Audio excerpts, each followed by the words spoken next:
Siguro mas alamin ko yung timing kung kailan ako magiging decoy and kailan ako aatake. Kasi minsan, ah, mas looking to pass ako, minsan mas looking to attack kahit alam ko lang din yung depensa. So, yun, alamin ko lang yung timing kung kailan ako mag-go, kung kailan ako ah, peprelo, ganyan. Pero lahat naman yun mapapractice the more na i-practice namin with the team. So, uh, positive ako heading into this window na mas gaganda pa yung takbo ng team namin and mas mapapadali pa yung trabaho para sa isa't isa. So,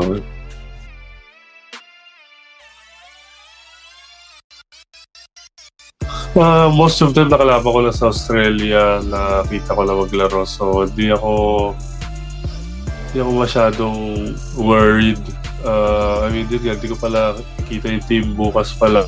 So, I just remember yung last time na naglaro ako sa Gilas na natalo lang ni Latvia, talagang very confident ako na pag nakatapat namin yung New Zealand, hindi katulad ng dati na parang underdogs kami. Ngayon, iba na eh. Since iba na yung standards ng team namin, alam namin kung ano yung ceiling namin. So, yun lang, kailangan na lang maging accountable sa mga sarili namin and alamin yung kaya namin i-achieve as a team. So, yun, preparation starts tomorrow. So, sana, hopefully walang ma-injured.